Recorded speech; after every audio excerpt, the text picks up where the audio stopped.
안녕하세요. 그, 그, 제가 CM립에 오게 된 이유 중에 하나는 사실은 여기 있는 그 이수엽 장로 때문에 온 게 사실은 반이에요. 저 친구 캄보디아에 선교하러 왔는데 제가 좀 무심해서 그동안 못 왔다가 저 친구 이제 있을 때 그것도 가봐야 되지 않겠냐 해가지고 어려서부터 친구고요. 창천교회 할아버지서부터 그 창천교회를 섬겼던 두 집안이어서 뭐 얘기 하나 마나 뭐 근데 저희들 그 교회 학교 다닐 때 14명의 친구가 있었는데 그 저 친구를 빼놓은 13명이 제일 그 모범으로 생각했던 친구가 이수엽 장로예요. 저희 집사람도 당신 친구 중에서 이수엽 장로, 저보고 항상 이수엽 장로를 닮으라고 계속 많은 그 친구들한테, 부부들한테 약간의 기분 나쁜 친구예요. 신앙적으로나 가정적으로나 그 하나님 그냥 속된 말로 그 서울에서 그냥 의사 생활 잘 해도 되는데 선교로 해서 마지막 그 인생의 후반부를 하나님께 헌신하고 싶다고 해서 약간 뭐 부러운 고마운 친구고 제가 배우고 싶은 친구인 것만은 사실입니다. 저를 잠깐만 소개를 하면 저는 전직이 수의사였었는데 제가 돈을 농장을 하면 큰 돈을 벌 거라고 착각을 해가지고 경기도 연천이라고 하는 곳에서 농장을 했어요. 동물약품 회사 다니다가 그만두고. 근데 거기서 하나님 만나는 체험을 했거든요. 하나님 만나는 체험을 하면서 제가 또 어느 목사님이 선교에 대한 어떤 세미나를 했는데 거기에서 제가 그냥 그닥 가가지고요. 그 선교를 잘하고 싶어서 그 창천감리교회가 그 스리랑카에 한 20여 년 전에 스리랑카에 선교를 했었는데 그 시작이 저 때문에 한 거예요. 제가 연결을 해서. 근데 제가 거기 남선교회 회장하던 시절에 교인들한테 선교를 해서 돈 좀 달라고 하니까 아무도 돈을 안 내놓잖아요. 그래서 우리 집에 있던 우리 농장에서 키우던 개를 잡아가지고 그걸로 원래 수의사가 안락사를 잘하거든요. 그래서 개를 잡아가지고 그 개고기를 2만 원씩 주고 팔았어요. 그 남선교회 회원들한테. 그래서 개 2마리인가 3마리 팔아가지고 스리랑카의 라트감마교회라고 하는 교회를 예배당을 졌거든요. 그러니까 세계 선교 역사에서 개고기 팔아가지고 예배당 지은 사람은 아마 제가 최초였을 거예요. 어쨌든 거기서부터 시작을 했는데 선교를 하다 보니까 이 신학적인 소양이 필요하지 않겠느냐고 누가 이렇게 조언을 해서 그 당시만 하더라도 신학을 하면 두 가지가 두려웠는데 하나는 신앙을 잃을까봐 두려웠고요. 또 하나는 그러다가 목사 되면 어떡하다라고 하나 두려움 때문에 1년만 해야겠다라고 생각했는데 신학이 묘하게 마약 같더라고요. 1년만 하겠다고 했는데 석사시험 연세대학교 연합신학대학원에서 석사시험을 봤고요. 그게 이제 여러분 대충 들으실 텐데 연세대학교의 THM은 되게 학부 4년하고 3년 MDB를 한 사람들이 오고 한 11대 1쯤 됐었어요. 제가 시험 볼 때. 근데 제가 1등으로 붙었어요. 하여간 하나님께서 묘하게 역사해서 그러셨는데 저희 선생님한테 또 코가 껴가지고 저희 선생님이 민경배 교수라고 하시는 분인데 그분한테 코가 껴가지고 박사 공부했고 그리고 나서 그분이 서울장신대학교 총장으로 가시면서 저를 데리고 가셨어요.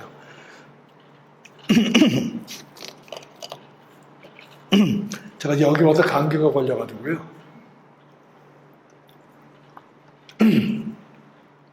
아무튼 감리교회 선교전략연구소라고 하는 선교사 양성센터가 있는데 거기서 제가 20여 년째 지금 부소장으로 있어요.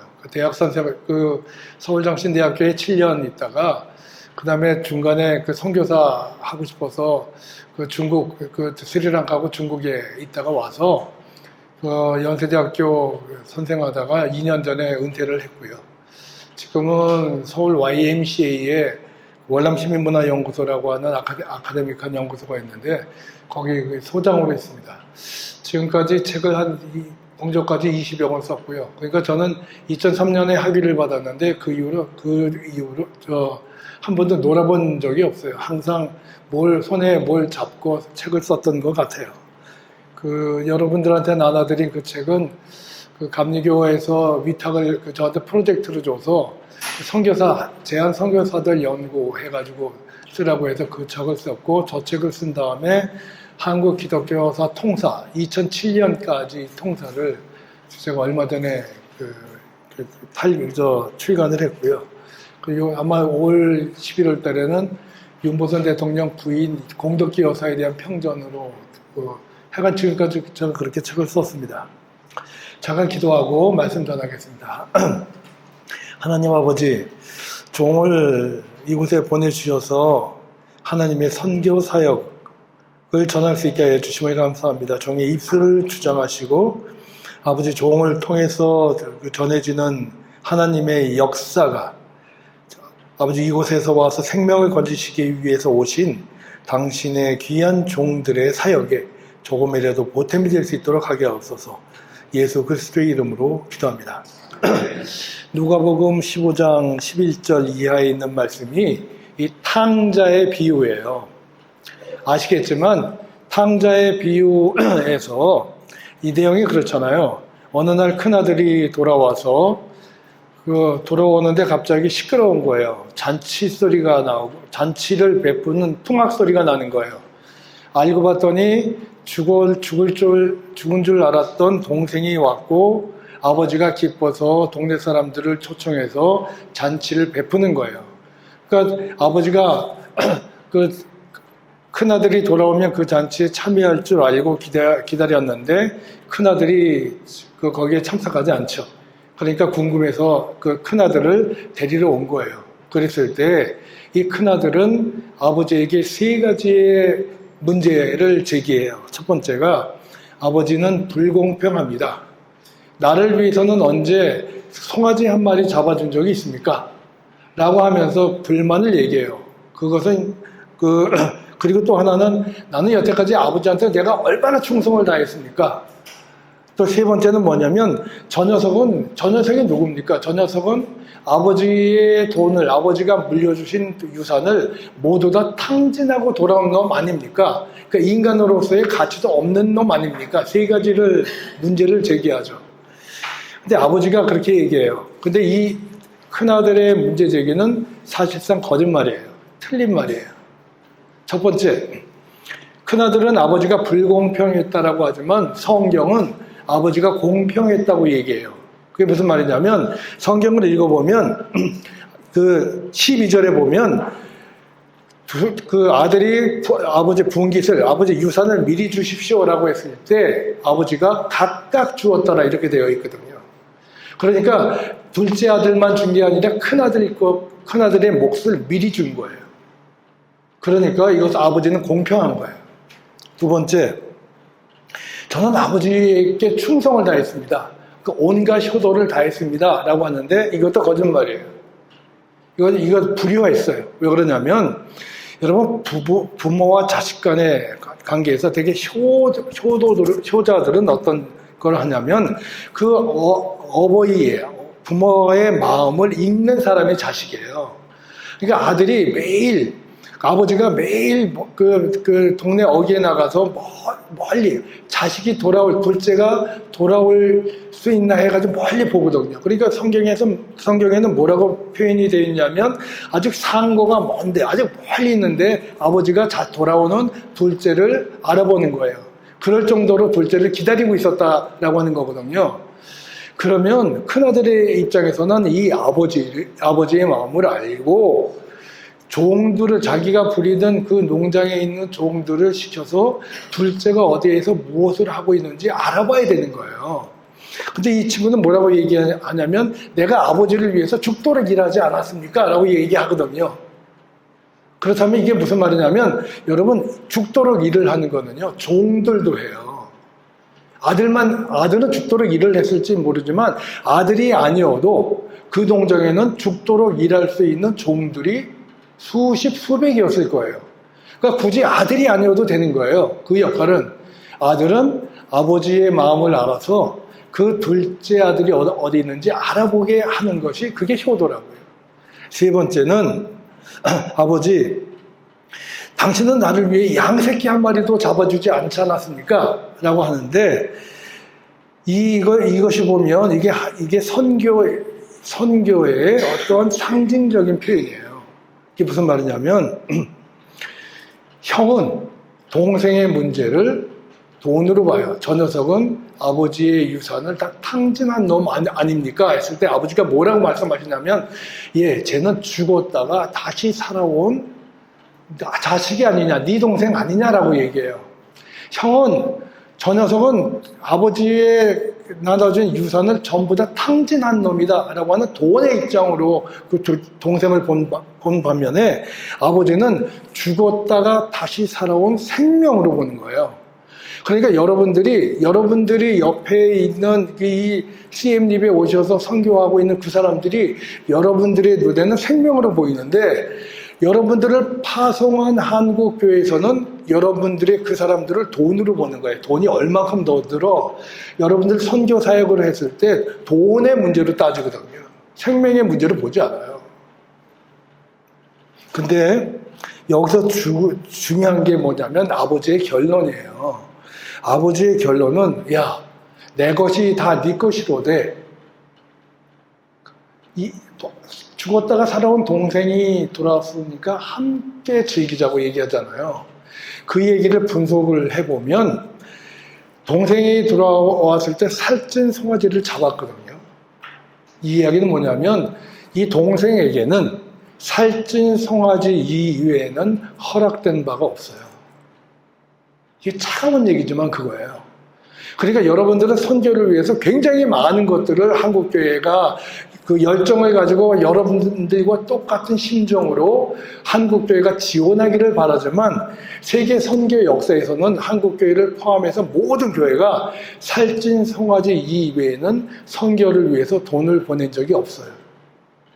그러니까 그 살찐 송아지밖에는 선교 자금이 허락된 바가 없어요. 그러니까 그 돈 안에서 제한된 돈 안에서 선교 전략이 필요하고요. 선교의 효율성을 위해서 애를 쓰셔야 돼요. 아무튼 여러분들이 조금의 어떤 편차는 있을 수 있지만 선교 역사에서 돈이 풍성했던 적은 한 번도 없어요. 자, 여러분 한국이 독립을 했어요. 일본으로부터 독립을 했는데 한국 독립은 누가 한국을 독립시켰을까요? 되게 이거 미스터 선샤인이라고 하는 그 드라마에서 보면 거기에서 뭐 의병이 나와요. 그리고 뭐 맨 끝에 장면이 의병 활동을 하는 거예요. 그리고 우리가 역사에서 보면 김구를 굉장히 높이 평가하거든요. 한국의 김구가 어쩌고저쩌고 하는데, 김구를 비롯한 광복군의 활동을 굉장히 중요하게 여겨요. 근데 여러분, 불편한 진실이겠지만, 그 당시에 중국에서 활동했던 광복군의 숫자가 몇 명 정도라고 생각을 하세요? 전부 제가 한번 카운트를 해보니까 380명이 안 돼요. 그러니까 중국 전역에 조선 사람으로서 광복군 활동을 한 사람은 380여 명밖에 안 돼요. 근데 그 당시에 그러면 중일전쟁 이후에 중국에 와 있던 일본군의 숫자는요, 100만이 넘어요. 그러니까 조선의 독립, 한국의 독립을 위해서 상징적인 의미는 있을지 모르지만 광복군 때문에 한국이 독립된 게 아니에요. 그럼 누가 독립을 시켰을까? 어떤 신이 독립을 하는데 크게 결정적인 역할을 했을까? 그거는 기독교예요. 제가 단언하는 거예요. 제 책에도 그거 논리적으로 설명을 다 했어요. 자, 1943년 11월 27일 날 카이로 선언이라고 하는 게 나와요. 그래서 연합국이 이제 곧 제2차 세계대전이 끝나면 조선을 독립시켜야겠다라고 얘기를 해요. 비록 어떤 적절한 절차, 인듀 코스라고 하는 불분명하고 모호한 조건이 있었지만 연합국들이 한국 독립을 공식적으로 보장한 회의가 카이로 선언이에요. 자, 이 카이로 선언이 나온 거에 대한 분석은 그동안 한국의 역사에서는 어떻게 이야기를 했냐면, 이게 중국에서 활동하는 그 김구의 광복군의 영향을, 그 활력을 보고 장개석이라고 하는 사람이 이것을 주도했다, 이렇게 알려져 있어요. 그런데 그것은 왜 그런 그 결론을 내냐면, 여태까지 그 자료를 자유중국에 있는 장개석의 자료를 근거로 해서 그렇게 얘기한 거예요. 근데 그때만 하더라도 미국의 자료가 안 나왔거든요. 근데 미국의 자료가 몇 년 전에 공개가 됐어요. 근데 미국의 자료에서 보면 한국을 독립시켰던 가장 주도한 나라는 미국이고, 그리고 프랭클린 루즈벨트 대통령이에요. 그러니까 장개석이가 암만 그래도 미국이 허락을 안 하면 안 되는데, 그 모든 것을 루즈벨트 대통령이 주도를 했어요. 근데 루즈벨트 대통령을 이렇게 분석을 해보면요, 이 루즈벨트 대통령 그 루즈벨트 대통령과 그 부인과 그 보좌관이 있는데, 이 세 사람이 보면 아주 열렬한 감리교인이에요. 근데 이 사람들은 어떤 게 있냐면, 이 사람들이 신봉했던 신학은 그 신학적으로 사회복음주의의 신학인데, 사회복음주의는 본래 이런 거예요. 사회복음주의는 미국에서 1908년 전후로 해서 사회복음주의가 풍미를 했는데, 미국이 갑자기 큰 자본, 빈부의 차이가 극심해져요, 미국이. 그러니까 재벌이 나타나기 시작했던 때가 1908년 정도예요. 그러다 보니까 재벌이 나타났다라고 하는 것은 가난한 사람이 동시에 나타났다는 거거든요. 빈부의 차이가 이렇게 벌어졌다는 거거든요. 그러니까 할렘가에서 사역하던 그 목사들이 보니까 미국 할렘가에서 사는 사람들의 생활이 너무나 힘든 거예요. 그러니까 미국 교회 보고 좀 이 사람들을 돌봐달라고 얘기하던데, 미국의 부자들이 많은 복음주의 교회들은 그거에 대한 관심이 별로 없었어요.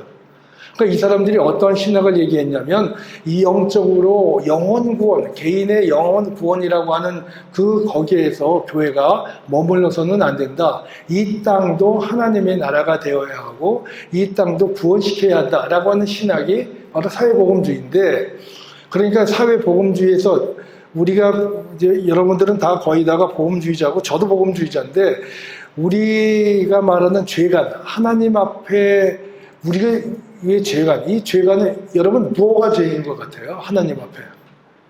하나님 앞에서의 죄는요, 불순종의 죄예요. 하나님의 콜링을 하셨는데 우리가 그것을 거절하는 게 그게 죄예요. 근데 사회복음주의에서 죄는 그게 죄가 아니라, 내가 가졌는데 내놓지 않는 게, 가졌는데 내놓지 않는 거는 이기심 때문에 안 내놓는다고 보고, 이기심이 죄예요. 그러니까 내놔라라고 하는 건데, 이 사회복음주의라고 하는 게 경제적인 이기심만 얘기한 것이 아니라 정치적인 이기심도 이기심이에요. 그게 무슨 말이냐면, 그때는 힘이 있는 나라가 강하니까, 힘이 있는 강한 나라가 이 힘 없는 작은 나라를 식민지하는 것도 이기심인 거예요. 그러니까 이 프랭클린 루즈벨트 같은 사람이나 윌슨 같은 사람, 이게 미국의 민주당 대통령들이 이 사회복음주의의 신학을 자기의 정치 철학화했거든요. 그러니까 우리가 많이 가지고 있는 이 식민지를 없애야 한다. 민족이 자결주의라고 하는 것이 나오고, 조선을 독립시켜야 한다. 그러니까 식민지를 가지면 안 된다라고 하는 의식을 가졌던 게 루즈벨트의 이 정치 철학이에요.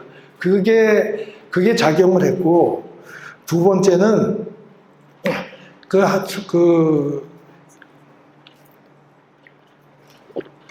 일제 말에 일제강점기 때 조선에 들어왔던 선교사들의 숫자가 한 1900명 정도 돼요. 근데 이 사람들이 이 일제 말에 이 진주만 공격 사건이 있기 전에 미국과 일본의 관계가 심각해지니까 미국 정부에서 철수령을 내려요. 그래서 약 600여 명이 돌아가거든요. 근데 600여 명이 돌아가는데 돌아가는데 여러분들 이 사람들이 본국으로 돌아가면 어디로 가요? 자기 고향으로 가거나 자기를 파송한 파송교회 근처로 가는 거예요. 그래서 돌아가게 되면 이 사람들은 대개 어떤 역할을 해요? 여러분, 제가 무서운 얘기로 이 인도에서 활동하는 인도 선교사하고 파키스탄에서 활동하는 그 선교사들 양쪽을 놓고 제가 한번 태국에서 한번 그 특강을 한 적이 있거든요. 재밌는 게요. 인도 선교사하고 파키스탄 선교사들이 싸움이 붙으면 인도와 파키스탄의 전쟁 이상이에요. 한쪽은 인도 편 들고 한쪽은 파키스탄 편 들어요. 여러분 이거 이해하시죠? 그 당연한 거예요. 왜냐하면 선교사들은 그 땅을 사랑하게 돼 있어요. 그러니까 그 땅의 편을 드는 거예요. 그러니까 한국에 와서 여기에서 평생을 겪었던 사람들이 본국으로 돌아갔을 때 누구 편을 드냐면 일본의 편을 드는 게 아니라 한국의 편을 드는 거예요. 그러니까 이 사람들이 그동안 보고 겪었던 이 한국 상황이라고 하는 것을 미국 교회에다 대고 얘기하고 만나는 교인들마다 한국의 입장을 대변하는 거예요. 그러면 미국의 기독교인들은 되게 어떤 사람들이냐면 미국 사회에서 영향력을 끼치는 사람들이에요. 그러니까 영향력을 끼치고 주민들에게 영향력을 끼치니까 이 사람들이 돌아가서 누구를 움직이냐면 미국의 하원의원, 상원의원을 움직이는 거예요. 그러니까 이 카이로 선언 훨씬 이전에 처칠과 루즈벨트가 대서양 헌장이라고 하는 그 대서양 조약을 맺는데 거기에서 제 세 번째 항이 그 약소 국가를 해방시킨다라고 하는 내용이에요. 처칠은 그거 안 들으려고 했어요. 왜냐하면 영국이 워낙 식민지를 갖고 있으니까 하면 안 되잖아요. 그러나 미국의 압력을 거절할 수 있는 상황이 아니거든요. 그러니까 이 선교사들이 600여 명의 선교사들이 바로 이 미국의 언론을 움직인 거예요. 이것이 또 영향을 끼쳤고요. 세 번째는 뭐냐면 아주 또 중요한 영향을 끼쳤던 사람이 누구냐면 워싱턴에 가면 워싱턴 파운드리 감리교회라고 있어요. 지금도 여러분 거기에 가면 가보실 수 있습니다. 거기에 그 당시에 그 담임 목사가 해리스라고 하는 사람, 프레드릭 브라운 해리스라고 하는 그 담임 목사였는데 그 교회에 누가 나오냐면 트루먼 부통령이 나왔어요. 그리고 상원 의원들이 그 교회에 출석을 해요. 그리고 이 사람은 미국의 상원의원의 원목이 될 사람이에요. 근데 이 사람이 어느 날 갑자기 그 라디오 연설에서 그 대전에 있는 모건대학을 세웠던 쇼우라고 하는 선교사의 라디오 연설을 듣는데 그 라디오 연설이 조선을 돕자라고 하는 내용이에요. 그것을 보고 편지를 써서 두 사람이 만나요. 만나서 조선의 상황을 들어요. 그 조선의 상황을 누구한테 얘기하겠어요? 트루먼을 비롯한 미국의 정계에다 얘기하는 거예요. 그것도 영향을 끼쳤고요.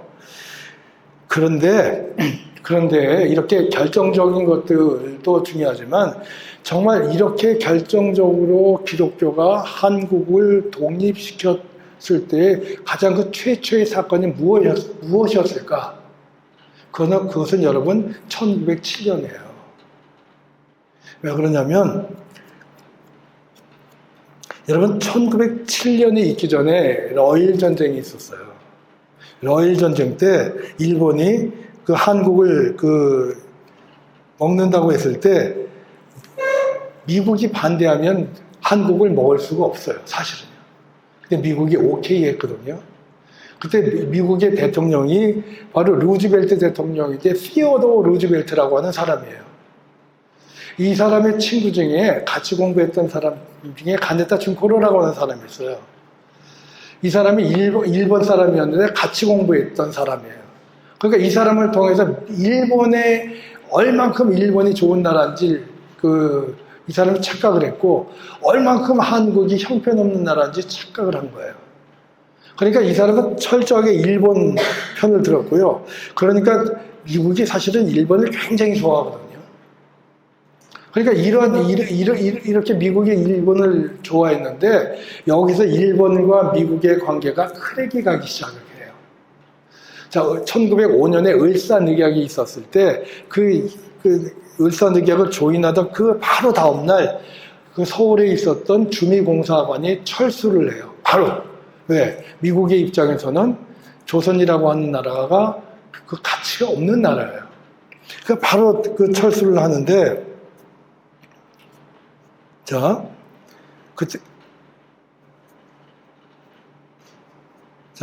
바로 철수를 해요. 근데 1907년 대북운동이 있고 나니까 한국의 교회가 여러분 아시겠지만 3배 이상으로 늘어나는 거거든요. 근데 여러분 한번 생각해 보세요. 미국이 약 2만 명이 넘는 미국의 대학생들이 전 세계로 나가서 미국의 제2차 대각성 이후에 무디의 신앙운동 뭐 해가지고 약 2만 명 이상이 전 세계로 선교를 나가요. 여러분 그게 별거 아닌 것 같지만 그 당시에 미국의 대학생은요 지적인 수준에 있어서 미국의 상위 1%에 해당되는 그러한 고 수준에 있는 사람들이에요. 굉장히 똑똑한 사람들이거든요. 이런 미국의 최고의 엘리트들이 전 세계로 나갔는데 선교를 해요. 근데 전 세계로 나가서 선교를 했을 때 가장 결실을 아주 얘기하지 못할 정도로 미국 교회가 자랑스럽게 여겼던 결실이 한국이에요. 왜? 1907년 때문에 그래요. 그러니까 1907년이라고 하는 것을 미국 교회가, 미국 정부는 조선을 버리고 철수를 하는데 철수한 2년 있다가 조선에 여기에 평양 대각성 운동해가지고 거대한 부흥 운동이 일어났고 조선의 교회가 부흥하거든요. 3배 이상으로 부흥하는 거예요. 그러니까 미국 교회에서는 이 조선이라고 하는 나라가 자기네들의 했던 엄청나게 중요한 자산이 되는 거고요. 홍보가 되는 거예요. 근데 미국은 아시겠지만 이 미국 교회라고 하는 것, 미국 교회의 영향력이 지대하거든요. 미국이 사실은 처음부터 청교도들이 가서 세운 나라이기 때문에 이 예수를 지금도 대통령 선거할 때 예수를 믿든 안 믿든 이 성경에다가 손을 얹고 기도할 정도로 예수를 믿는다라고 하는 것은 미국의 정가에도 교회가 영향력을 끼친다는 얘기잖아요. 자, 1907년이 미국 교회의 자랑이 되는 거예요. 근데 그 평양에 와 있던 존 무어라고 하는 감리교 선교사, 이게 손정도라고 하는 사람이 스승이에요. 이 사람이 쓴 기록을 보니까 나는 올해 한국을 방문한 많은 유명 인사들, 그러니까 미국에 영향력을 끼치고 있는 미국의 하버드 대학, 예일 대학 교수, 총장, 그리고 신문사의 사장, 그 재계의 거물들, 이런 사람들을 얘기하는데 평양에 와서요, 어떤 시골 교회 그 사람들을 눈에 비쳤던 평양은 참 못 살고 형편없는 시골이었거든요. 거기에 5-6천 명에 되는 교인들이 수요일날 저녁에 수요 예배를 위해서 교회에 출석을 하는 거예요. 이 사람들이 한 주일을 겪고 나니까 주일날은 더 많은 사람들이 이 예배당에 들어가는 거예요. 그러니까 그 사람들이 원더풀 하더래요. 그리고 여기에 자기네들이 보고 싶었던 사도행전의 교회를 조선에 와서 볼 수 있었다라고 얘기하는 거예요. 그러고 나니까 이 사람들이 결국은 어디에 영향력을 끼쳐요? 미국 정부에 영향력을 끼치고, 미국 정부에 영향력을 끼칠 뿐만이 아니라 미국 사회 전역으로 조선의 교회에 대해서 선전을 하기 시작하는 거예요. 1912년에 우리가 잘 아는 백오인 사건이라고 하는 사건이 있었어요. 그 선천에서 시작해서 약 600여 명을 가뒀고요. 그 중에서 105명을 기소를 했어요. 여러분 한번 생각해 보세요. 그 당시에 이 사건이 있었을 때, 이 사건이 있었을 때 1912년 10월 11일 날 뉴욕의 알딘 클럽이라고 하는 곳에서 미국의 기독교 지도자들이 만나요. 뭐 교회, 남북감리교회, 성교국 총무, 미국 성서교회, YMCA, 그리고 전 국무부 장관 포스터, 전 뉴욕시장, 예일대학교 총장, 그 뭐 뉴욕의 아웃룩이라고 하는 잡지의 그 사장, 그리고 전 하버드 대학 총장, 이런 사람들이 모여서 이 사람들이 모여서 조선의 문제를 가지고 심각하게 의논을 해요. 왜냐하면 이 사람들이 보기에는 정치 문제 때문에 그런 게 아니라 백오인 사건을 뭐라고 생각을 하냐면 일본이 한국교회를 핍박하는 사건이다 이렇게 보는 거예요. 그래서 결론이 뭐냐면 14개에 걸친 권고문을 만장일치로 채택해요. 그 권고문이 누구한테 보내는 권고문이냐면 일본 정부에게 한국교회를 핍박하지 말라고 그 문제를 제기하는 거예요. 미국과 일본이 처음으로 크랙을 가는 사건인데 생각해 보세요. 그때 거대한 힘이 있는 나라가 이 식민지를 가지고 있는 것은 굉장히 흔한 일이에요. 여러분 혹시 간디라고 하는 영화를 보셨어요? 그 간디라고 하는 영화에서 보면 그 영국의 그 소령이 그 인도 사람들을 모아놓고 가운데다가 기관총을 난사하잖아요.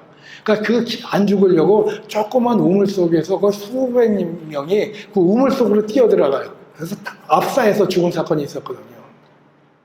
그것이 그 어떤 모티베이션에 대해서 인도가 독립하는데 큰 역할을 했지만 그 당시에 식민지에서 일어난 불합리한 사건이라고 하는 것은 비일비재했을 때거든요. 그러니까 미국 교회가 한국이라고 하는 상황에서 있었을 때 그 불합리한 사건이 그래서 미국의 그 아웃룩의 신문 그 기사, 그거를 뉴욕 타임즈의 기사, 뭐 이런 기사들을 읽어보면 기자가 뭐라고 썼냐면 이상하다는 거예요. 아니 식민지에서 일어난 불합리한 사건이 왜 조선에서만 있었겠느냐? 세계 모든 나라에서 있었을 텐데 왜 미국 사회가 조선의 문제에 미국의 거물들이 이렇게 함께 모여서 한 목소리로 일본 정부에 대해서 문제를 제기할 수 있느냐? 결론이 왜 그래요? 한국 교회가 부흥했기 때문에 그렇다고요. 그러니까 일본 정부 입장에서는 그 기록들을 보면요, 미국에서 껐떡하면 자기네들이 신앙적으로 컬컬하면 찾아오는 나라가 조선이에요. 그 예일대학의 레이시라고 하는 유명한 그 사회학자가 있었는데 이등박문이 초청을 해요. 이등박문이 초청하는데 이 사람도 평양을 갔는데 평양에서 이러한 사건을 보거든요. 그러니까 이등박문에게 뭐라고 얘기하냐면 그 당시에 조선의 기독교인이 약 10만 명이 있을 때예요. 조금 있으면 100만 명이 될 거다. 이 100만 명이 당신들의 통치에 엄청나게 방해물이 될 거다. 이등박문이가 긴장을 하는 거예요. 근데 이러한 것들이 계속 20년대, 30년대까지 계속 이어지거든요. 미국 정치는 조선을 버렸지만 미국 교회는 조선이 자랑인 거예요. 그런데 여러분, 이 1907년이 누구에 의해서 처음 시작이 됐을까요? 한 사람 때문이라고요. 그게 여러분 아시겠지만 하디라고 하는 한 사람이에요. 그 하디는 토론토 대학의 의과를 나왔고 의사예요. 은혜를 받아서 그 미국과 캐나다 여기에서 부흥운동이 일어나서 거기서 은혜를 받았던 그래서 선교사를 그 자청해서 조선에 나왔어요. 캐나다에 있는 CCC 소속으로 조선에 와서 6년 있다가 청일전쟁 이미 나면서 돌아갔다가 조선을 잊지 못해서 다시 온 사람이에요. 남감리교회 신분으로. 근데 이 사람이 여기 와서 그 원산, 철원 이쪽을 이 사람이 바운드리로 했어요. 바운드리로 해서 복음을 전하는데 제가 여기 맨 처음에 캄보디아에 왔을 때 어느 선교사님이 이 캄보디아 사람들 만만치 않은 거에 대해서 얘기했어요. 캄보디아 교인들의 민도, 그 캄보디아 사람들의 민도, 캄보디아 사람들의 의식 수준, 뭐 이런 거에 대해서 문제를 지적했어요. 뭐 당연하죠. 그러면 우리는 어땠을까? 선교사들이요, 1920년대까지 또 여기 와서 들은 게 껐다가면 여러분들 뭐 캄보디아 사람들한테 이양해야 한다 이런 소리 하시는데 그게 그렇게 쉬운 게 아니에요. 원래 교과서에는 이양하라고 되어 있는데 이양해도 조건이 맞아야 이양을 하죠. 한국의 어떤 선교사들이 완전히 조선 사람들에게 이양을 마쳤던 때는 1960년대예요. 계속 뒤에서 영향력을 행사했고요. 법적으로 이양을 했던 것은 1920년대가 돼서야 가능했어요. 그때는 한국의 사람들이 벌써 미국이나 일본이나 이렇게 가서 신학 공부를 해가지고 와서 스스로 교회를 운영할 수 있는 행정적인 능력뿐만이 아니라 신학적 수준이 높아졌을 때 가능했어요. 그때까지, 그리고 우리의 의식 수준이 하루아침에 달라진 게 아니에요. 자, 그 양화진에 가보면 그 올링거라고 하는 사람의 그 묘가 있어요. 그 자식의 묘가 있어요. 거기 올링거라고 하는 사람이 누구냐면 독일계 미국인이고 중국에서 선교를 하던 사람인데 아펜젤러하고 스크린턴이 20대 때 나이로 조선에 왔거든요. 근데 자기들이 젊으니까 이 선교를 열정은 있지만 선교를 어떻게 할지 모르니까 이 본국에다가 그 본국 선교부에다 요청을 해서 본국 선교부에서 중국에 있었던 이 올링거라고 하는 사람을 보냈어요. 근데 올링거라고 하는 사람이 보니까 조선에 와서 보니까 조선의 기독교인들의 수준이라고 하는 게 상상 이상인 거예요. 형편없어도 그런 기본이 안 돼 있는 거예요. 자, 어느 정도였냐면 그 감리교회 최초의 세례교인이 박중상 혹은 강중상이라고 기록이 되어 있는데 어느 날 이 올링거라고 하는 사람이 일본에 그 문서 선교를 하려고 일본에다가 인쇄기계를 사서 그 배제 안에 있는 그 산문 출판사에서 그걸 갖다 놨는데 어느 날 시끄럽더래요. 그래서 나와 보니까 이 강중상이라고 하는 친구가 인쇄기기를 팔려고, 고철로 팔 수 있으니까 팔려고 끈에다가 그게 걸린 거예요. 그러니까 한국 최초의 감리교회 세례자가 배제 출신이었거든요. 한국 최초의 세례자가 도둑질하다가 걸린다고요. 이 올리거라고 하는 사람이 한국 사람들은 그 교회 팔아먹은, 그러니까 지금처럼 뭐 교통이 발달될 때가 아니니까 선교사가 그 교회 하나 멀리 있는 시골에 있는 교회를 그 순방하려면 한 2달도 걸릴 때가 있거든요. 어느 날 가보니까 교회가 술집으로 바뀌어 있는 거야. 거기 있는 교회 지도자가 그것을 예배당을 팔아먹은 거예요. 그러니까 안 되겠으니까 자르는 거예요. 너는 이 자격이 없어. 그리고 우리가 그 세례를 받으려면 입교 맨 처음에 1년 이상 걸렸어요. 아무나 세례 안 줬다고요. 그러니까 너무 형편이 없으니까 자르다 보니까 남는 교인이 없는 거예요.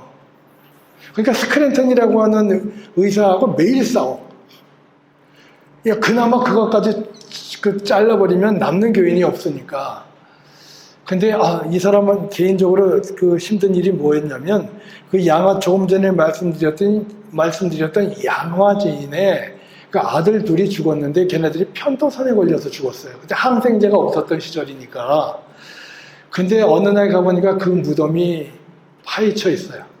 즉 양화진에 있는 그 무덤은 빈 무덤이에요. 어땠을까? 선교사들은 어떻게 짐작을 했냐면 서양놈 간은 더 약효가 좋다 해가지고 나병 환자들이 파간 거예요. 여러분, 우리의 민도가 그랬다고요. 자, 이 하디가 왔는데 여러분 잘 아시죠? 하디가 저쩌고 해가지고 중국에서 화이트라고 하는 여자가 와서 그리고 원산에 있는 교인들한테 자기가 잘못했다고 그게 어떤 얘기냐면 하디라고 하는 사람이 원산과 철원, 원산과 철원이 같은 바운드리예요. 거기에 지경터가 지금의 철원군 김화라고 하는 데예요. 그 철원군이 약 10만이 사는 도시였거든요. 굉장히 큰 동네예요. 근데 김화라고 하는 곳에서 목회를 했는데 교인들이 죽어도 안 되는 거예요. 그게 다 잘랐거든요. 엄격하게 치리했어요. 그러다 보니까 도무지 이게 자기가 뭔가 잘못한 거야. 도둑질을 거짓말, 도둑질 끝내주게 하니까. 근데 화이트라고 하는 중국에서 자기 원산에 같은 그 교구에 있었던 한 여자 선교사를 위해서 중국에서 화이트라고 하는 여자 선교사가 왔고 이 여자 선교사들끼리 기도회를 하는데 기도회 강사로 하디를 초청한 거예요. 말씀을 준비하는데 하디에게 뭐가 딱 한 단어가 떠오르더래요. 그 단어가 appropriation이에요. 여러분 appropriation이 무엇인지 아시죠? 유용, 착복이라고 하는 뜻이에요. 그리고 나서 음성이 들리는데 뭐라고 얘기하냐면 어떤 음성이 들리냐면 조선 사람들은 네 돈을 떼먹었어. 네 돈을 착복했지만 너는 내 돈을 착복했다라고 하는 하나님의 음성이 들리더라는 거예요. 여러분 제가 그 선교사들 모임에 가서 꼭 그 얘기를 해요. 선교사들 생활비와 사역비를 할 수만 있는 대로 엄격하게 구분을 해야 한다. 여러분 굉장히 힘든 거 알아요. 저도 선교사 짧지만 해봤기 때문에 이게 사역비를 써야 되는 건지 생활비를 써야 하는 건지 몰라요. 근데 막 쓰다 보면 이게 사역비는 분명히 생활비는 자기 돈이지만 하나님이 주시지만 자기 몫이지만 사역비는 하나님의 돈이거든요. 그러니까 너는 내 돈을 떼어먹었어 라고 하니까 거기서 깨진 거예요. 그러니까 원산감리교회 그 초라한 사람들 앞에서 조선의 형제들이여 내가 잘못했습니다. 내가 여러분들을 형제로 보지 않았습니다. 라고 하는 거예요. 근데 그 다음 말을 보면 저는 이제 그걸 연구하는 사람이니까 앞과 뒤에 그 말들의 문맥을 보면 거기서 하디가 뭐라고 얘기하냐면 수치스러웠다고 얘기하거든요. 그 수치스러웠다라고 하는 얘기가 뭐냐면 내가 하나님의 돈을 착복해서 수치스러웠다고 얘기하는 게 아니에요. 조선의 그 형편없는 놈들 앞에서 내가 무릎 꿇은 그 자체가 수치스러웠다는 거예요. 내가 자기 자신에 대한 스스로를 못 견디하는 거예요. 자존심을. 근데 자존심을 내려놓는 순간에 성령이 역사하셨잖아요. 성령이 역사를 하시니까 그 조선의 민초들이 와서 저도 도둑질했습니다. 그러니까 1907년에 어휘를 보면 도둑질했습니다, 간음했습니다, 뭐 했습니다, 살인까지 했습니다라고 하는 단어가 나오거든요. 그럼 여러분들 이 사람들이 어떤 사람들이냐고요? 이 사람들이 조선에서 유학의 지식군들이 아니에요. 형편없는 조선사회에서 중심에 있었던 인물이 아니라 조선시대의 주변에 있었던 인물이에요. 그러면 일제강점기까지요, 우리는 한국의 문맹률은 90%가 넘었을 때예요. 그러니까 1907년에 조선의 주변부에 있는 민초들의 삶은 윤리적으로, 도덕적으로 형편없는 사람들이에요. 근데 와서 간증을 하잖아요. 하디가 자기 자존심을 내놓고 하나님한테 용서를 구하고 사람들한테 용서를 구했을 때 그 빈자리를 누가 와서 채우셨냐면 성령이 와서 채우셨고 성령이 역사하신 거예요. 그게 1907년으로 이어진 거예요. 대부흥운동이 일어났던 거죠. 그러니까 한 사람의 그 회개와 자복이 무슨 영혼들을, 형편없는 그 사람들을 구했고요. 아까도 말씀드렸지만 한국이라고 하는 나라까지 구원했던 거라고요. 그런데 그것뿐만이 아니라 한국교회에 들어올려 입교의 척도, 기준을 만들어줬다고요. 제가 어렸을 때만, 어렸을 때 친구들한테 교회 나오라고 하면 친구들이 되게 그렇게 얘기하잖아요. 내가 술, 담배를 하고 있어서 내가 이거 끊고 나가겠다고 하잖아요. 그것은 무슨 말이냐면 교회에 들어가려면 최소한 이래야 한다라고 하는 조건이 한국 사람들 속에 각인이 됐다는 거예요. 그러니까 한국에서는 그 이후에 예배당에 들어가서 교인이 되려면 술 먹지 말아야 되고, 담배 피지 말아야 되고, 거짓말 하지 말아야 되고, 강도짓 하지 말아야 되고, 이게 새겨진 거예요. 민도가 바뀐 거예요. 여러분, 1884년에 한국에 교회가 시작된, 선교사가 들어왔는데, 적어도 10몇 년이 지나서야 바로 그런 기준이 생기고, 그때서부터 바뀌기 시작한 거예요. 그럼에도 불구하고 아까 말씀드린 대로 아직 한국 교인들의 민도, 행정적인 수준, 신학적인 수준 언제까지 기다려야 되냐면 1920년대까지 기다린 거예요. 감리교회는 1930년이 되어야 비로소 이양이 시작돼요. 그렇지만 실질적으로 아까 선교사님들하고 밥 먹으면서도 그런 얘기를 했는 흔히 말하는 시어머니가 갖고 있는 광열쇠 있잖아요. 광열쇠 며느리한테 주는 거는 죽을 때나 돼야 주잖아요. 광열쇠는 1960년대까지 쥐고 있었다고요. 아직 못 믿으니까. 자, 제가 연세대학교에서 박사과정을 할 때 어떤 녀석이 강의 시간에 컨닝하다가 들켰어요. 그래서 제가 걔를 불러다가 제가 그걸 갖다가 찌르면 걔는 그 과목 날아가는 거거든요. 그럼 졸업을 못 하잖아요. 또 참아 그럴 수는 없어서 만만하게 훈계하는 거 아니에요. 제가 그 녀석한테 그렇게 물어봤어요. 너 요즘 신학생들 하면 한국교회의 평가가 어떠니? 요즘 한국 사람들이 신학하는 사람을 뭐라고 하느냐 이렇게 물어봤어요. 그랬더니 이 녀석이 교회 전도사 하는 놈이니까 온갖 미사 여부는 다 쓰고 주의종이고 그거 말고 한국 교회에서는 한국 사회에서는 신학생들을 보고 공부 못하는 놈들이라고 생각하고 있어. 왜냐하면 아시겠지만 신학교 입학시험에서요 제일 입학 점수가 낮은 학과가 신학과거든요. 제가 연세대학교에 있었는데 연대도 신학과 일부러 연세대학교 들어오고 싶어서 신과를 지원하는 애들이 많아요. 나중에 전과하려고. 제가 그때 뭐라고 얘기했냐면 그럼에도 불구하고 세상은 신학하는 사람들의 말을 듣게 되어 있다. 그렇게 말을 했어요. 왜? 세상은 하나님이 창조하셨으니까. 그러니까 너는 자부심을 가져야 되는 거야, 임마. 컨닝하지 마, 임마. 그러면서 얘기한 거예요. 그러면서 제가 뭐라고 얘기했냐면 신학하는 사람들이 갖춰야 될 것은 신학하는 사람이 두 타입을 만날 텐데 하나는 하나님이 저 사람을 왜 창조하셨을까 할 만큼 형편없는 인간들을 만나게 할 거라고요. 한국의 민도가 높아졌는데요. 여러분 한국에서 교회 생활할 때 되게 여러분들이 만난 교인들은 어떤 분이세요?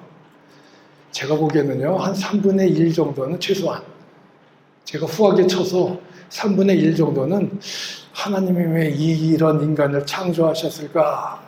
형편없는 인물들이 있거든요.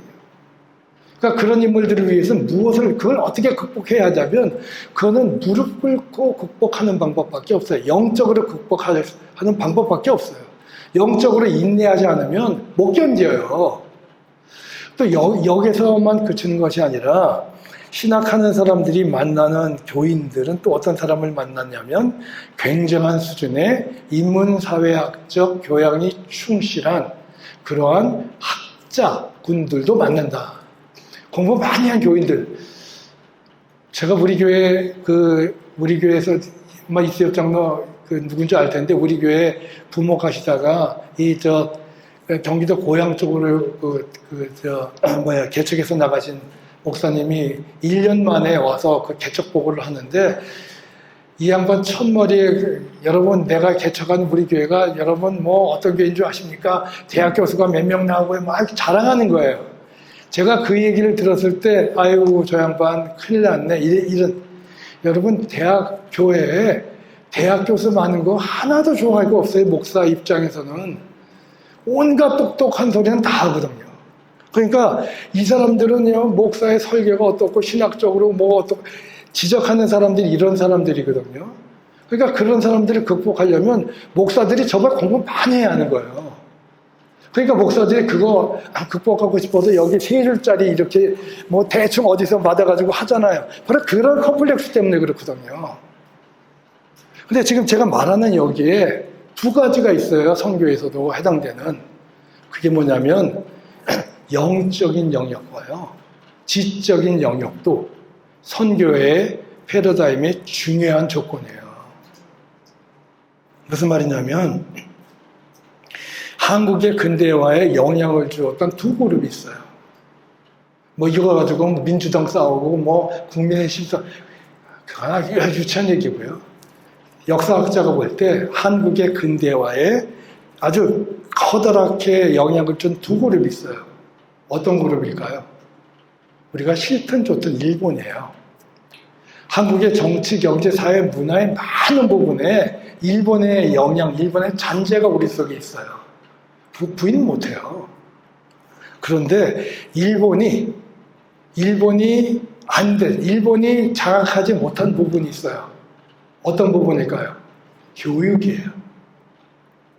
그러니까 선교사들이 맨 처음에 와서 한국은 그 천주교 때문에 굉장히 100년 동안 그 이미지가 안 좋았거든요. 내가 어느 캐톨릭 신부 학자가 저랑 친한 학자가 있는데 저랑 만났을 때 그러더라고요.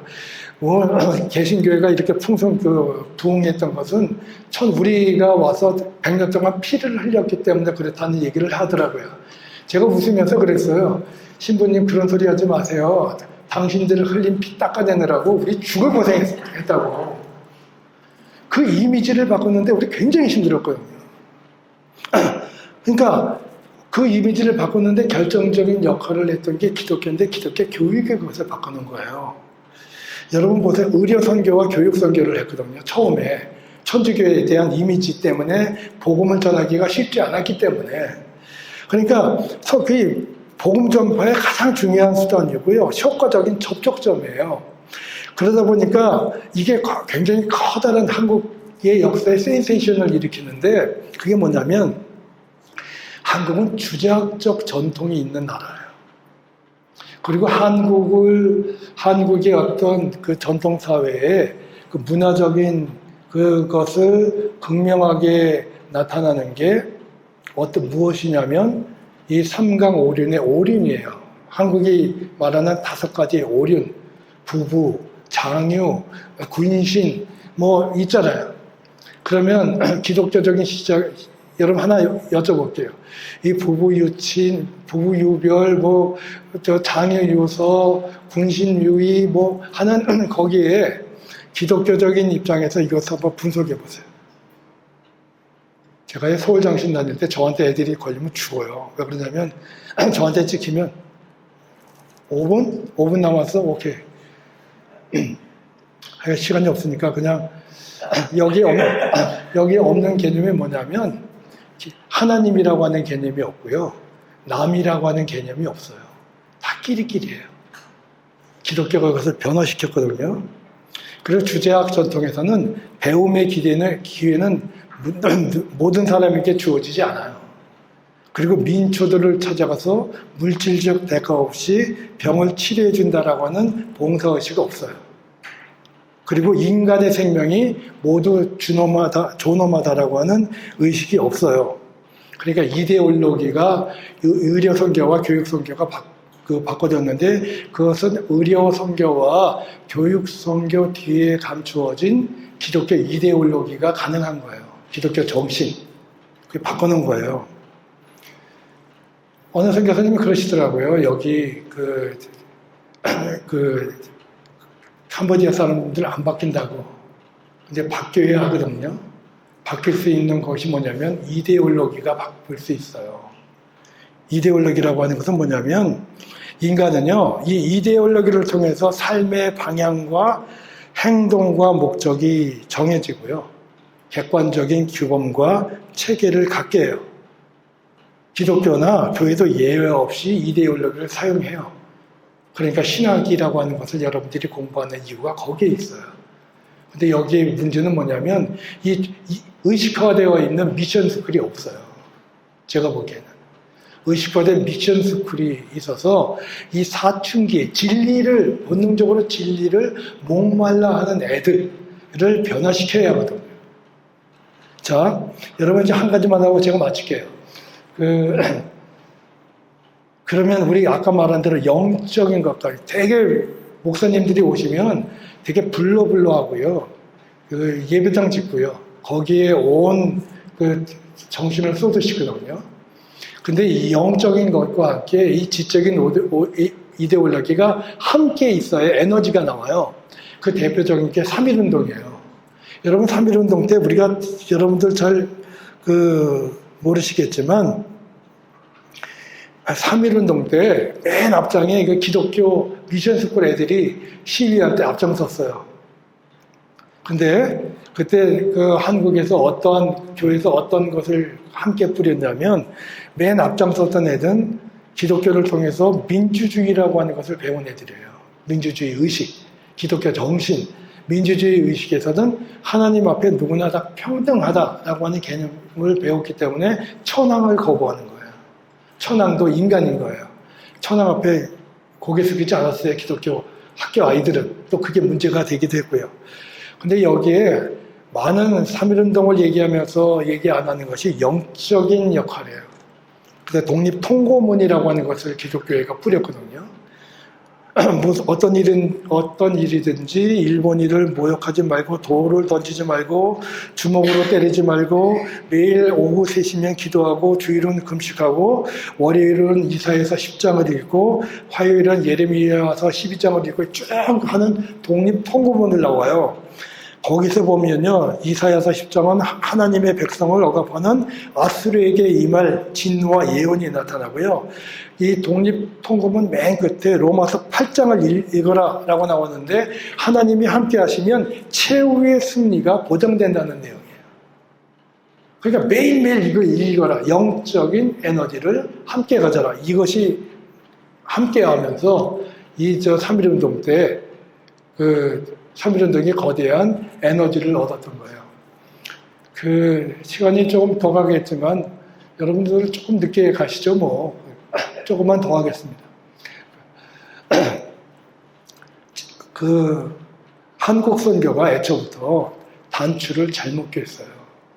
그게 무슨 말이냐면 여러분들도 아마 뼈저리게 느끼고 있을 텐데 한국을 선교했던 미국의 경우는 미국의 각 교단에 해외 선교부가 있어요. 장로교든 감리교든 뉴욕에 있었거든요. 그러면 거기에서 각 나라들을 선교할 때 어떤 사람은 일본을 선교해달라고 하는 사람이나 교회가 있고요. 인도를 해달라고 하는 사람과 교회가 있어요. 그러면 그것들을 미국 교회의 의견들을 선교부가 모아요. 돈을 모으고요. 사람을 모아요. 그리고 보내요. 조직화되어 있으니까 이 선교 정책도 일관적으로 나와요. 그리고 여기 왔던 선교사들은 스테이션이라고 하는, 어느 지역에 있으면 이쪽에 스테이션이라고 하는 것을 만들어요.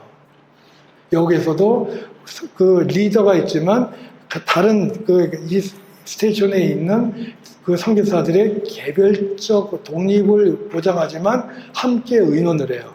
입체적으로 이 지역을 어떻게 선교하는 게 효율적인가를 고민을 해요. 어떤 선교사들은 학교를 하고요. 어떤 선교사들은 공원을 운영해요. 어떤 사람들은 교회에 취직을 해요. 이것들을 조정하는 거예요. 유기적으로 협력하는 거예요. 그러니까 정책은 어디서 나오냐면 이 뉴욕의 본부에서 공부를 열심히 선교를 연구한 거기에서 정책이 나와요. 커뮤니케이션이 활발하죠. 보고서를 계속 주고. 근데 우리는 어떻게 했냐면 개교에서 파송을 해요.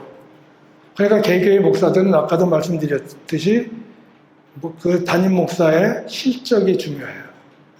그러니까 그 실적을 위해서 보고서를 부풀리기도 해요. 그리고 A라고 하는 선교사와 B라고 하는 선교사가 같이 저녁을 먹지만 선교비가 더왔냐 들어왔냐를 얘기했지 선교에 대한 입체적인 고민을 함께 공유하지 않아요. 다 모래아래예요. 그러다 보니까 제가 아까도 그 어느 선교사님한테 말씀드렸는데 한국은 미국 다음으로 세계에서 선교를 두 번째로 많이 보내는 나라예요. 그러니까 선교비를 전체를 모아보면 그 선교비는 세계 어느 나라보다도 선교비가 많아요. 근데 다 뿔뿔이 모래알처럼 붙어져 있으니까 나누니까 그 선교비가 형편없이 작아져요. 항상 모자른 거예요. 가뜩이나 모자란데 더 쪼개 발린 거예요. 가급적 이기면 여러분 그게 하루아침에 어떻게 달라지겠어요. 근데 연합하실 수 있을 만큼 연합사역을 하셔야 돼요. 내가 하는 게 옳다, 네가 하는 게 틀리다가 아니라 네가 하는 것도 옳고 내가 하는 것도 옳은데 그러면 우리들이 어떻게 해서 이것을 유기적으로 엮을 것인가 라고 하는 것들을 함께 의논하셔야 돼요. 선교 현장에서의 목소리는 선교 현장이 제일 잘 알아요. 근데 선교 현장에서 안 보이는 것은 어디서 제일 잘 보이냐면 선교 현장 밖에서 잘 보여요. 제가 그 며칠 안 됐지만 이 현장에서 보니까 아니나 달라 여기도 모래알이구나. 여기도 협력이 안 되는구나. 친하지 않다는 것이 아니라요. 사역과 사역을 유기적으로 연결하는 것이 잘 안 되는구나 라고 하는 것을 느끼는 거예요. 왜? 개교회가 중요하지 선교사 입장에서는 개교회에서 오는 선교비가 중요하거든요. 근데 여러분 여기 하나님이 여러분을 왜 보내셨냐고요.